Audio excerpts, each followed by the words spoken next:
Dear friends, welcome back to English Lit Stories. Today, I want to share with you something truly extraordinary, a story that goes beyond politics, beyond success, beyond fame.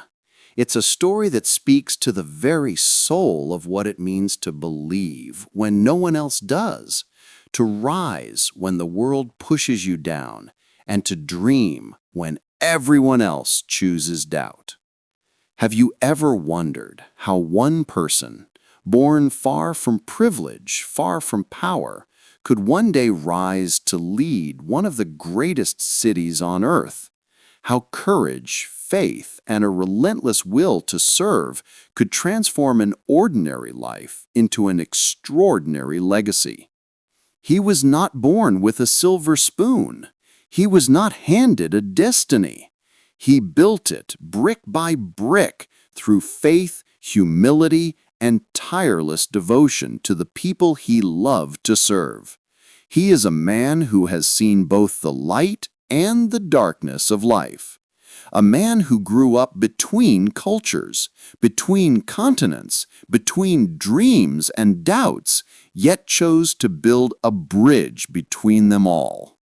There was a time when the world called him too idealistic, too radical, too emotional. But what they didn't see was a boy who grew up watching injustice, a boy who felt pain and decided to do something about it. They didn't see the late nights, the long walks through neighborhoods forgotten by power, the days spent listening to stories of broken families and lost hopes, stories that shaped him, strengthened him, and gave him the courage to fight for those who could not fight for themselves. He fell many times. He doubted himself many times. He faced rejections, disappointments, and criticism. But each time he rose stronger, wiser, more determined, because deep inside he carried one unshakable belief: that change begins not with privilege, but with purpose. And that, my friends, is what this story is about. A story of conviction, of passion, and of humanity. This story is also great for your English, so if you are someone who wants to improve English listening and speaking skills, then stay till the end. You will not just learn the real history, but you will improve your English in easy, simple, and natural way. Dear friend, before we begin, I have a simple request for all you. Please subscribe to our channel and do not forget to like and share with your friends. Let's begin. Part 1. The Humble Beginning. Every great story begins not in palaces or parliaments, but in small rooms filled with big dreams. Zohran Mamdani was born in 1991 in Uganda, a city rich with culture, history, and contrasts. His parents, Mahmoud and Munira, were not people of wealth, but of wisdom. His father was a scholar, a man who believed that knowledge must serve humanity. His mother, an artist, believed that beauty and truth live in every human soul. Together, they gave their son the two greatest gifts a child can receive: conscience and compassion. When Zohran was still a child, his family left Uganda and moved to New York City, the land of skyscrapers, subways, and stories. They settled in Queens, a borough that beats with 1,000 accents and dreams from every corner of the world. It was here that young Zohran first understood the meaning of struggle, not as something to be feared, but as something to be embraced. He watched his parents rebuild their lives from scratch: the long hours, the cultural barriers, the quiet dignity of starting over. He learned that greatness isn't inherited, it's earned, through effort, through patience, and through faith. While other children played carefree, Zohran spent hours listening to the stories of immigrants, cab drivers, store owners, mothers balancing two jobs. Their stories carved themselves into his heart. He saw the invisible hands that kept the city running, and he realized something powerful. The real New York was not the skyline. It was the people beneath it. Part 2. The Spark of Purpose. As Zohran grew older, he began to see the world differently. The textbooks in his hands could not explain the pain in the streets. The lessons in classrooms could not teach the courage he saw in the working families of Queens. He became a listener, and listening soon became his calling. In high school, he stood up for classmates who were bullied or silenced. In college, he joined movements that sought justice, equality, and dignity for all. He didn't shout to be heard. He acted to be understood. He volunteered at community centers, helped organize local events, and spoke to families who were losing their homes due to unfair rent hikes. Every story deepened his purpose. One cold winter evening, standing outside a crowded subway station, he saw an elderly man shivering with a cardboard sign that read, "I worked all my life. Now I have nowhere to go."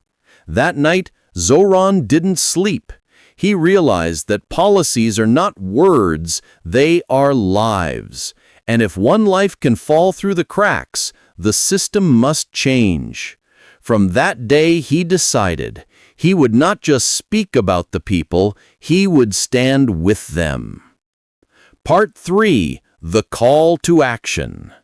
When Zohran entered politics, he had no powerful backers, no wealthy donors, no family name to open doors.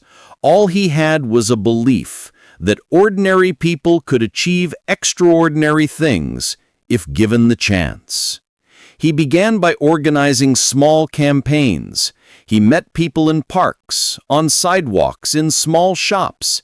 He listened to their worries, rent, healthcare, education, jobs, and instead of giving speeches, he gave them his time.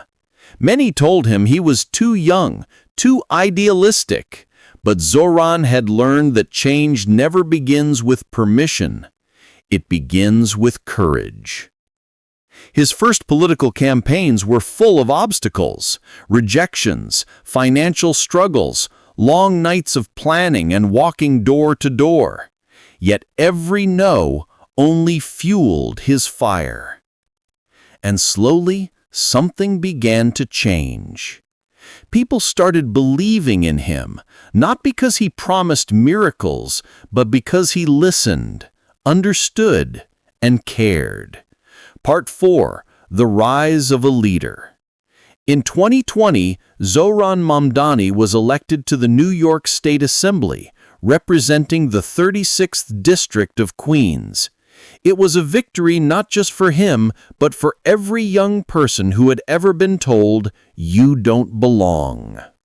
From the moment he took office, he worked tirelessly for the people. He fought for tenants' rights, for affordable housing, for immigrant dignity, for education that empowers instead of divides. He walked the streets he once campaigned on, but now, as a servant of the people.